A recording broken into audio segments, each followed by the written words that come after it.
As Israel was in the process of going from Egypt to Canaan, we're going to look to this morning. There were two occasions where God provided water for them from a rock.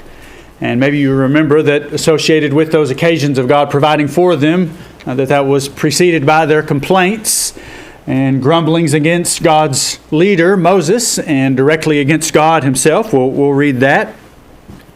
And God provided for them in all of their journeys and every occasion what they needed. But two occasions where God used a rock to bring water.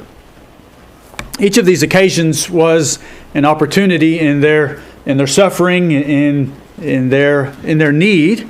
It was an opportunity for their faith to be strengthened and for God to be glorified in their own heart and among that nation, and even among the nations who we find out later are observing Israel and are aware of their presence and of some of the things that are happening among them. Also, these were occasions for Moses. For Moses' faith to be strengthened as he led God's people, and God had prepared Moses to do this work, and Moses was still in the process of learning and growing. And so I want to look at how God used Moses on both of these occasions. Maybe often we focus on Israel on these occasions. I want to focus this morning on Moses and these two rocks in Exodus 17 and in Numbers chapter 20. Exodus chapter 17, here God had brought Israel out of Egypt. You remember the 10 plagues. And then as they come to the Red Sea, even before they cross the Red Sea, Israel starts their mumbling and their grumbling. Oh, here come the Egyptians behind us. We're going to be lost. We might as well just go back to Egypt. And you might remember that's not the first time. That would not be the last time. It was the first, but would not be the last time that they would make a suggestion like that. In Exodus chapter 15, they had already complained once about not having water, and God provided for them on two occasions after that. And then in Exodus chapter 16, they complained about not having food. And you remember that God fed them manna, something they didn't have to work for at all. It was received as a free gift. All they had to do was go out into the yard outside their camp, and it was on the ground ready there for the taking.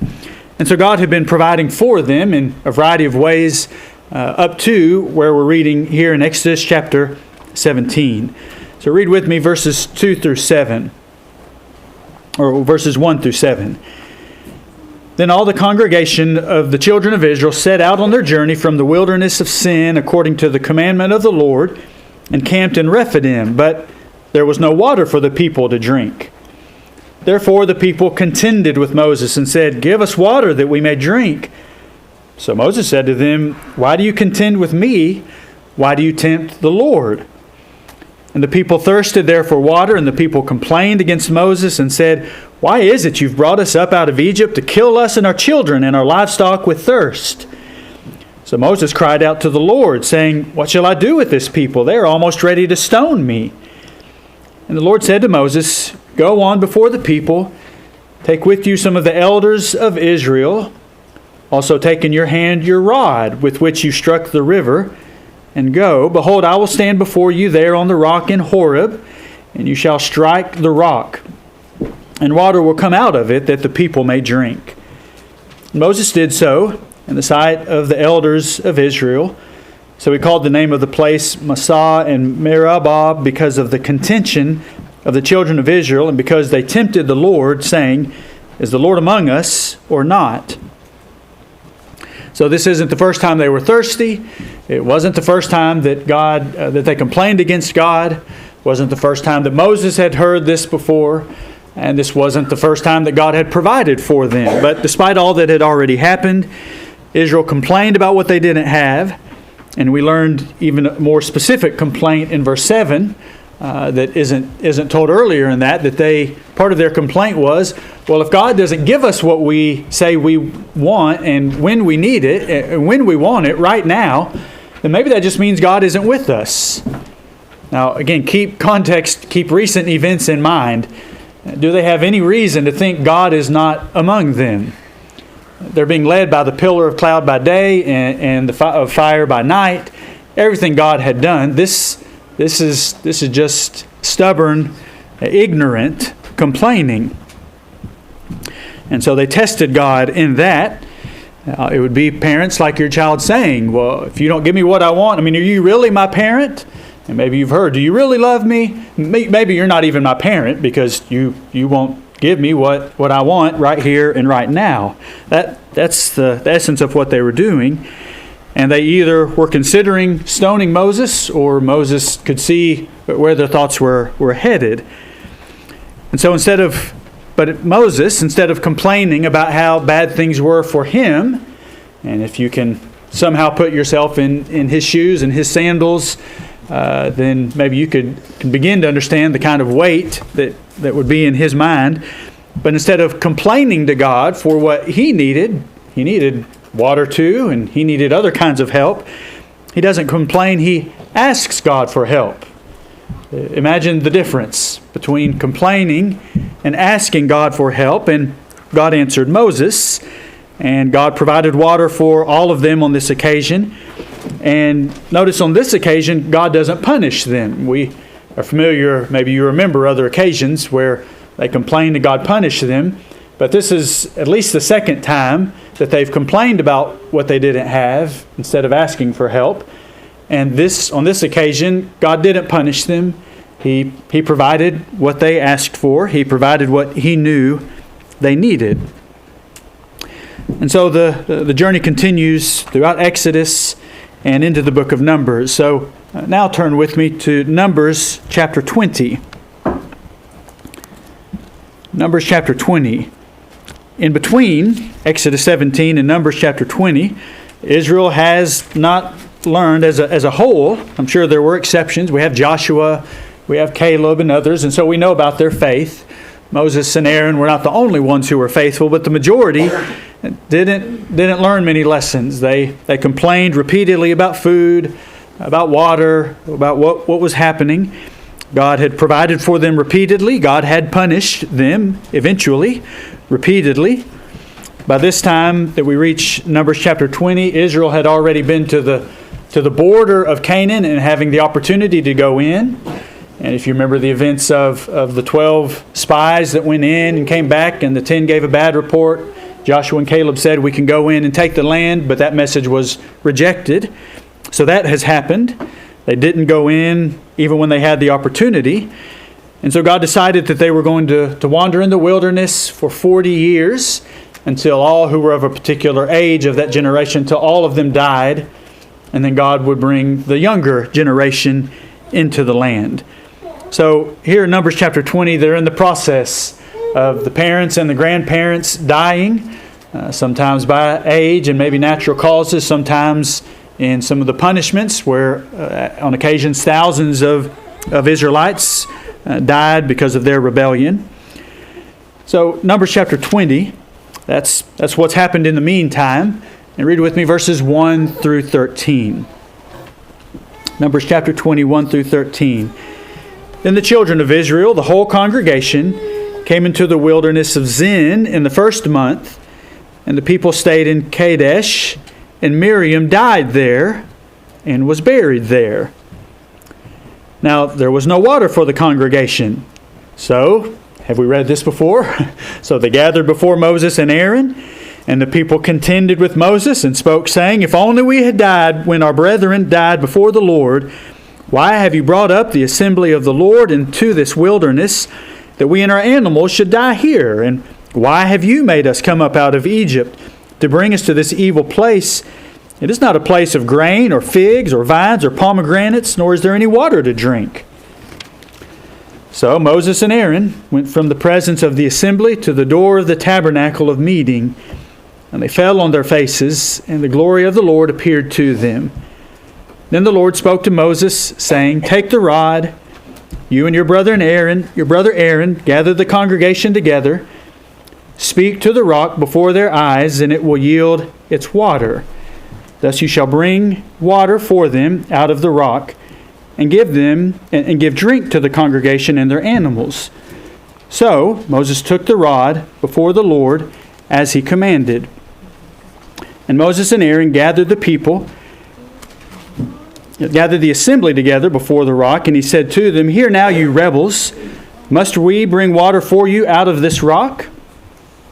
Then Moses lifted his hand and struck the rock twice with his rod, and water came out abundantly, and the congregation and the animals drank.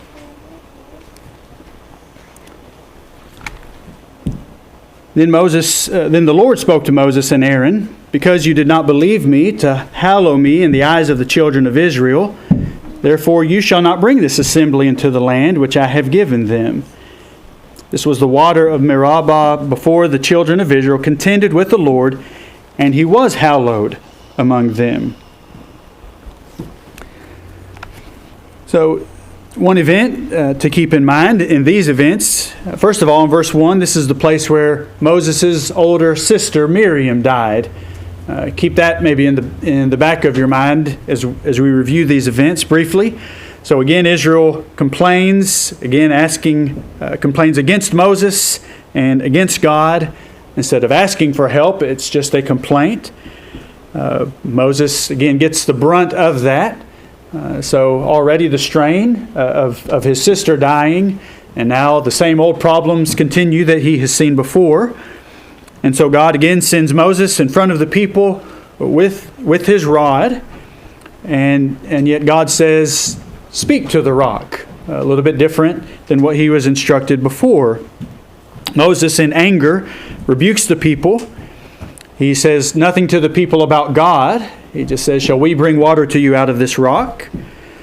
We're not told that he spoke to the rock at all, which is exactly what he was told to do.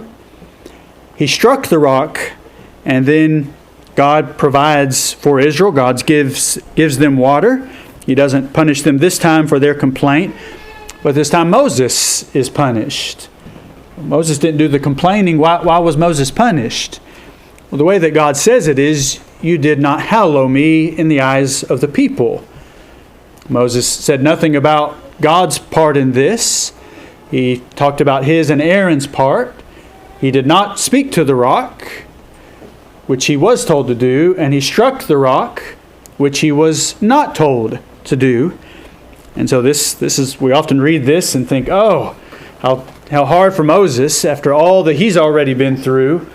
Here, near the end of his life, he's denied the opportunity to enter into the earthly promised land, and that's the punishment that God gives to him on this occasion. So this morning and then this evening we'll continue. I want to take just three lessons that we learn from Moses and the two rocks. The first lesson that I think we get the point pretty obviously and quickly is that God hates complaining. God was patient with Israel. Just because he didn't outwardly punish them and end the lives of the complainers every single time doesn't mean that God didn't hate it all along. That's just an expression of God's patience with them, but not his tolerance of complaining. But very few people grew in their faith despite the repeated occasions where God provided for them, sometimes things they didn't even know to ask for. Sometimes he provided what they asked for and even more. And then sometimes they received exactly what they asked for and exactly what they needed. And yet some people, that didn't change their outlook. It didn't change their mindset. It didn't change their faith. If that would, nothing would, and nothing did. And so what about today? In Philippians chapter 2, we see this certainly is a part of God's nature that has not changed. Philippians chapter 2, let's read verses 12 through 18. And here, don't think so much about the Israelites. We've got plenty to think about them. But reflect upon this past week and your own life.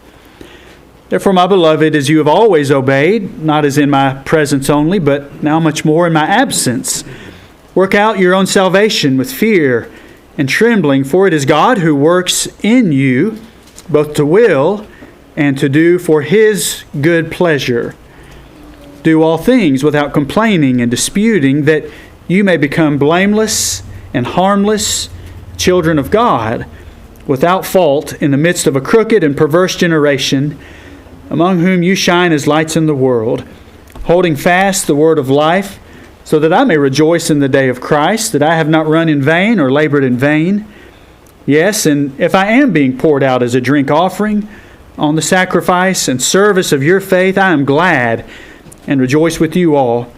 For the same reason, you also be glad and rejoice with me. So we don't know all of what it was like for the saints in Philippi, but if you go back and review Acts chapter 16, the second half of that, you can see the leaders of Philippi were antagonistic against the faith when Paul brought it there. Remember, Paul was thrown into prison, and that was Satan's plan, but God provided a way. The jailer heard and obeyed the gospel that night, but Paul was pretty quickly sent out of town.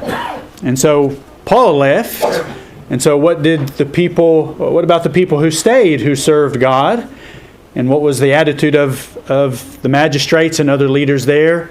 Even though Paul is gone, there's still people there who are just like him. What was it like to be a Christian in Philippi? I don't know every way, but what Paul writes to them and reminds them is, work out your own salvation with fear and trembling. In other words, there were going to be some struggle. There would be some struggle, but he says God is in you. God is working in you. And if the circumstances, if the trials are pressing, he says, well, you may not receive much pleasure. Life may not be very pleasurable for you. But if God is working in you, He's working these things out for His good pleasure. Well, God's pleasure for the Israelites was at times that they would be thirsty, because what were they reminded of when they were thirsty? That we desperately need God's help. We can't solve this problem without God's help. They needed that knowledge more than their bodies needed water. And God provided a way for them to have both. And so Paul reminds the Philippians that you work out your salvation with fear and trembling, even in the struggles that they were having, but God is working with you and in you to accomplish His good pleasure. His pleasure is not your suffering, but if your suffering reminds you that you cannot make this by yourself and that you need God's help just as much as Israel needed water, then God is working in you for His good pleasure. And so, verse 14, the familiar verse, so do everything without complaining, without grumbling. And part of the point here is that others should be able to notice that. Not because people get to see us 24/7, but there are just times where people see something in your life and they can tell maybe it's similar to some point in time in their life. And they should be able to see a difference in the way that you respond to problems and the way that they typically respond to problems. Our children should see a difference in the way that we as parents respond to problems and the way that maybe they see other adults, but also a difference in the way that they respond to problems. They should see a difference in us. Children, sometimes you can help your parents in the same way. How do they see how you respond to some problem in life? And then be sure that you notice verse 17. Paul says, do all things without grumbling and complaining. And we might think, well, easy for him to say, he's not there with them. But Paul is writing this from the time frame of Acts chapter 28. Paul's writing this from prison, where he has some degree of doubt about whether he's going to live or not. And so he says, do all things without grumbling and complaining when his own life is in danger.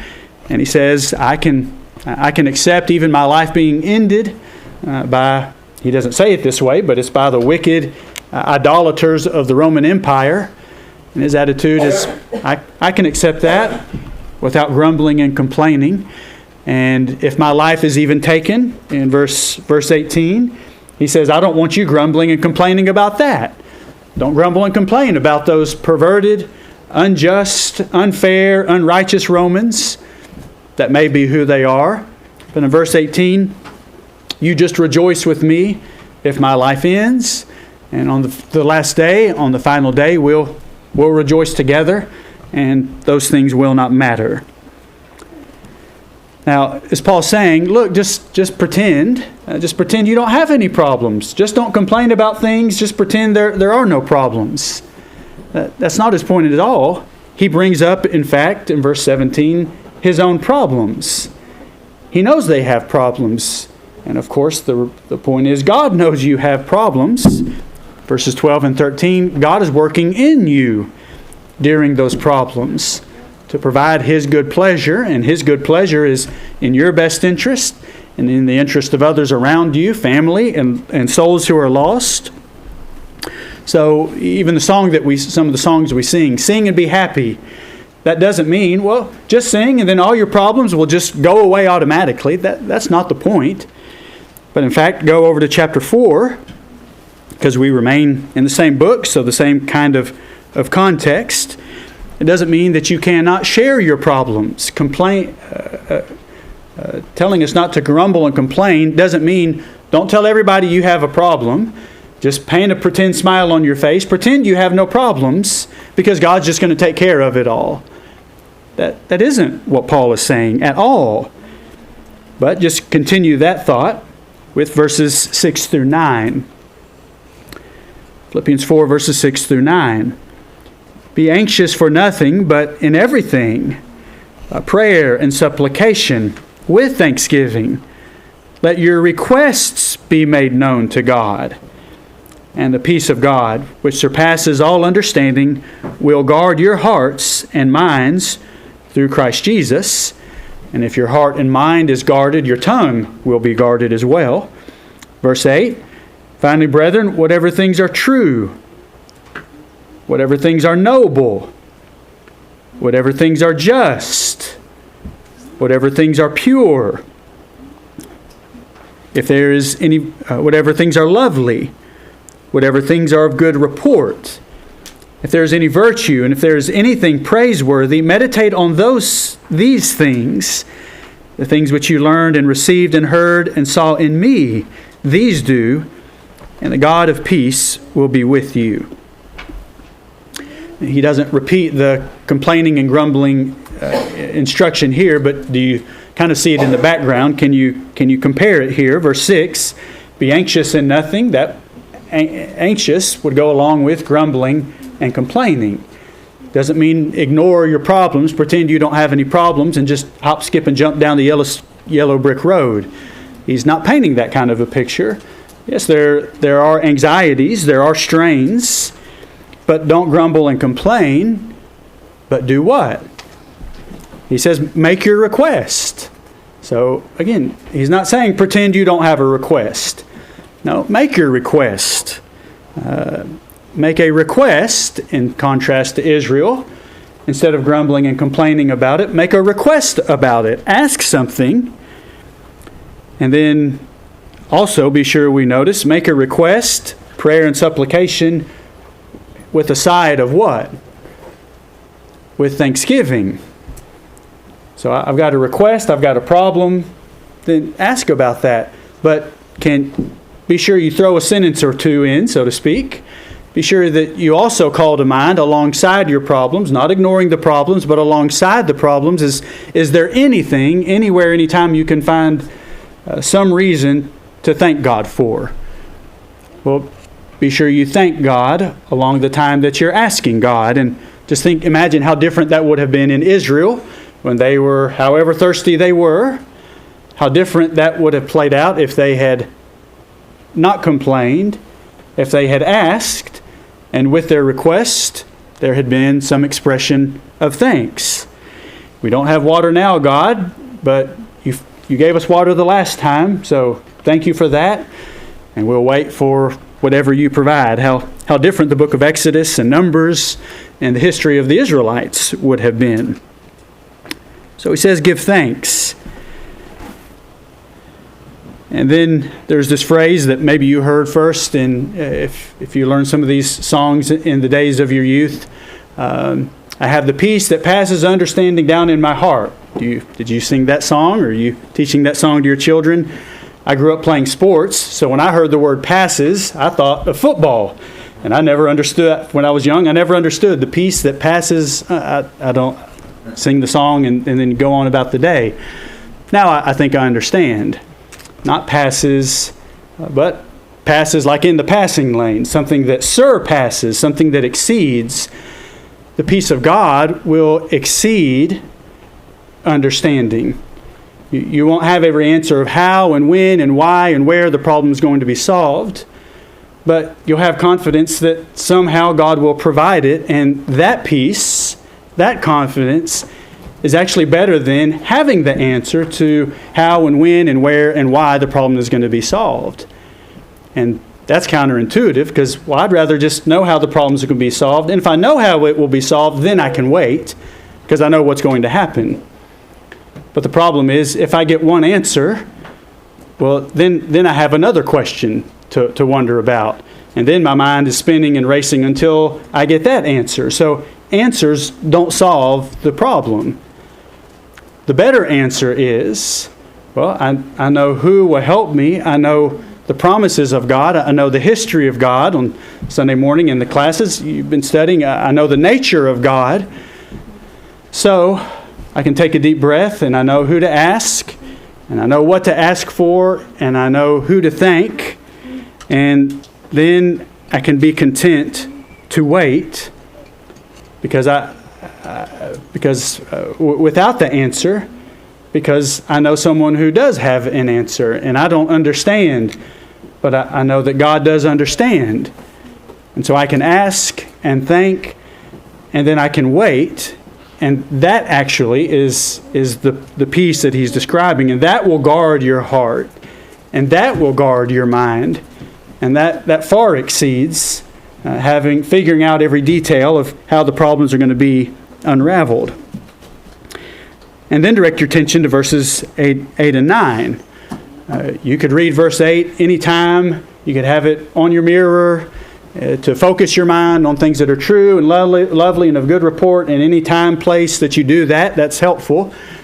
But keep what he says in verse 8 connected to verses 6 and 7. The anxiety, the trouble, the problems, go back even to chapter 2, the things about which we might grumble and complain. Well, those can dominate our thinking and our mind, and when they sit in our heart for minutes and hours and days and weeks and months, well, complaining is going to come out. But he says, don't just ignore or forget about your problems. That's not his point. Here's what you do with them, verses 6 and 7. But then don't sit on them and focus on them and talk about them primarily. Then get your mind on some other things as well. Again, it's not pie in the sky, pretend I don't have problems. No, there's a way to deal with problems, 6 and 7. And there's another tool in your tool belt to deal with problems, verses 8 and 9. Think about the things that are virtuous, think about the things that are true. How often when there's complaining, do things end up coming out that we just exaggerate and things that are not true? That's what Israel did. Was the Lord among us or not? What did that have? That wasn't even true. Think on the things that you know are true and are of good report and are lovely. Direct your mind and your attention there. And if those are the things that sit in your heart and soul and your mind, then guess what comes out? What goes in comes out. And so God hates complaining, but God hasn't left us empty-handed. In the book of Philippians, we learn a little bit about how God's plan for us to deal with complaining. Secondly, a very different lesson we learn from Moses and the rocks. God's will in the past may not always be God's will in the present. So do you remember in Exodus 17, what did God tell Moses to do to the rock? God said, strike the rock and I'll provide water. What did God say in Numbers chapter 20? God said, speak to the rock. He didn't tell him to strike it this time, to hit the rock, but that's what he did. And that in connection with some other things, Moses was punished because of that. And so for Moses to say, well, but God, why couldn't I strike the rock this time? You told me to strike the rock last time. Well, what God said at the other rock was different than what God said at this rock. And I suppose Moses didn't even offer that kind of an excuse. that he understood. So that teaches us a principle. Turn to the book of Hebrews, Hebrews chapter 10. This is a lesson that is a fundamental lesson to understanding the life of Christ, and then even the teachings of Christ that continued after he left this earth. That God's will in the past may not always be God's will in the present. Read with me Hebrews chapter 10, verses 8 through 10. The context here really goes back to chapter 7, where a contrast between the law of Moses and the law of Christ is being made. Sometimes it's called the Old Covenant, or the New Covenant, or just the Old and New, or the First and the Second. And so he's drawing this contrast. But verses 8 through 10 of Hebrews chapter 10 do all of that in just a few words that we'll read. So read with me verse 8 of Hebrews chapter 10. Previously saying, so here's what God said in the past, sacrifice and offering, burnt offerings, and offerings for sin, you did not desire, nor had pleasure in them, which are offered according to the law. Then he said, behold, I have come to do your will, O God. He takes away the first, that he may establish the second. By that will we have been sanctified, through the offering of the body of Jesus Christ once for all. So the contrast is, in the past or previously, God had commanded, according to the law, sacrifices, burnt offerings would be made if they were offered from the heart. And God did not want them, even the right outward worship, if it wasn't offered from the heart. But that was taken away, verse 9. He takes away the first, that is the first law, the law of Moses, the covenant, the old covenant. He takes away that, but then replaces it with the second, he says. So the second covenant, or the second law, and it's by that law then that we are sanctified. It's by that covenant that we are sanctified by the Christ of the covenant. So God took away not only the instruction regarding the animal sacrifices, but he took away the whole law of Moses, and Christ came as the perfect lawgiver. And this is an important principle to understand in order to understand the Bible, the difference in the Old Testament and New Testament, or the law of Moses versus the law of Christ. We need to know that we are not sinners because we disobey the Ten Commandments. That's a common teaching today. The Ten Commandments have a place in the history of the Bible, but the Ten Commandments are not God's commandments for all people today. In fact, at the fair, as I was wandering around, there was a booth set up, and they had some tracts out, and the front of the tract had a picture of 2 stone tablets, and the message of that tract was, if you're not obeying all 10 of the commandments, well then you're a sinner, and you're not pleasing God.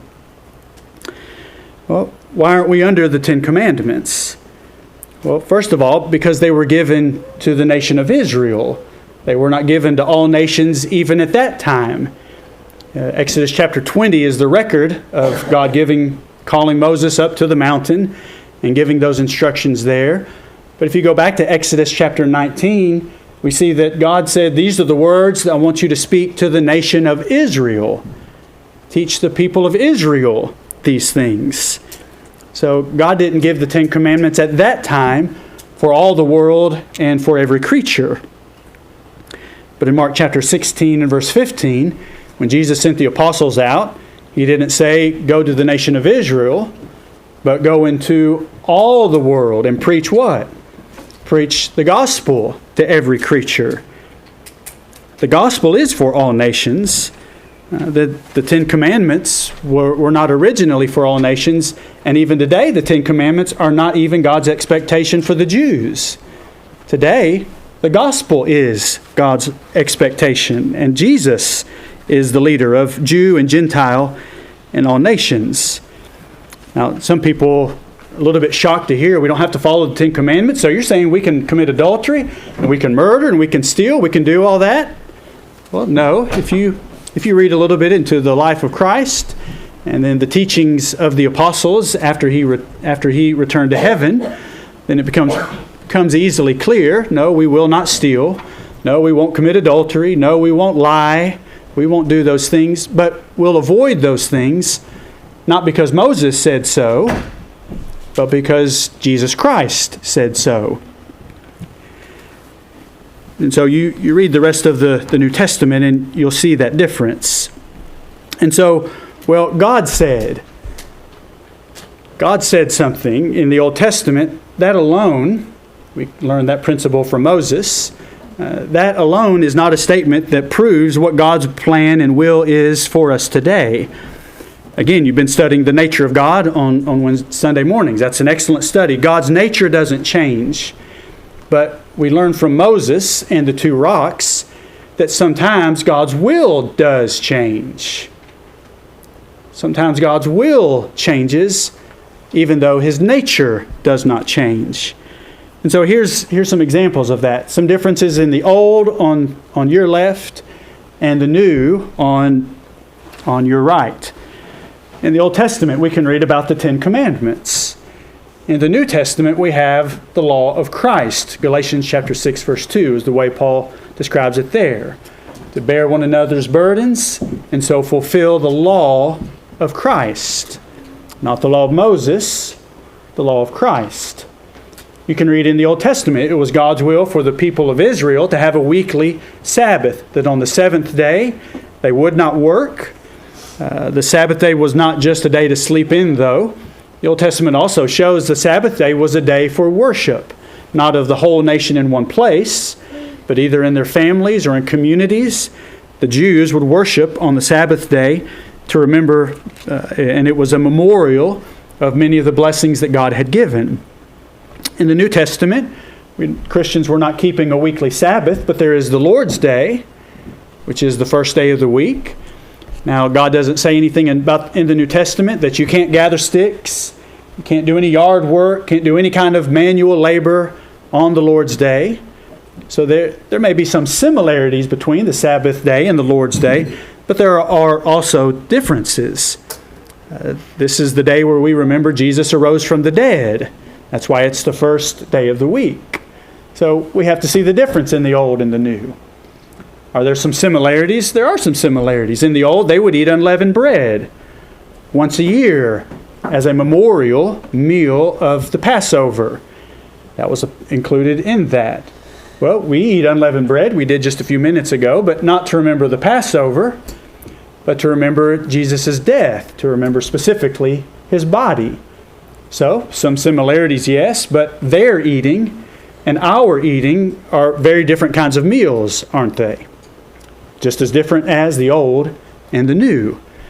In the Old Testament, every male was to be circumcised. In the New Testament, we learn whether circumcised or uncircumcised is irrelevant to God. It was very relevant in the Old Testament. It is irrelevant today. Another difference between the two. Turn to Psalm 33. I've just summarized these others. But what about the subject of sometimes called instrumental music or playing songs to God?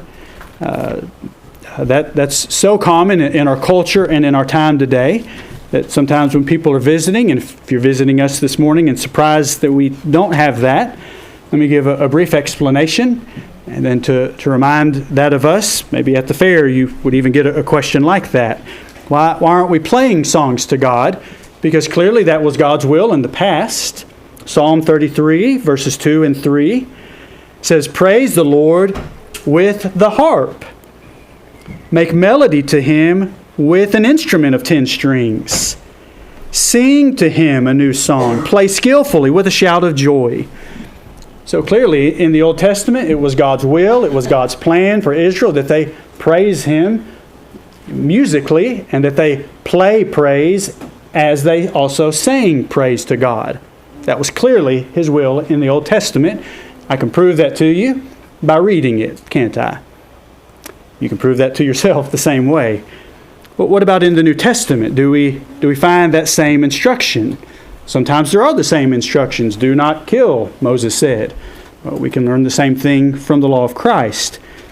In the New Testament, though, when we read about the way that God's people, the way that Christians worship God with music, I don't know of any passage that you'll find where the church or even privately that individuals were worshiping God by playing on a harp or an instrument with any strings. Well, we can read Ephesians 5, verse 19, to be speaking to one another in psalms and hymns and spiritual songs, singing and making melody in your heart to the Lord.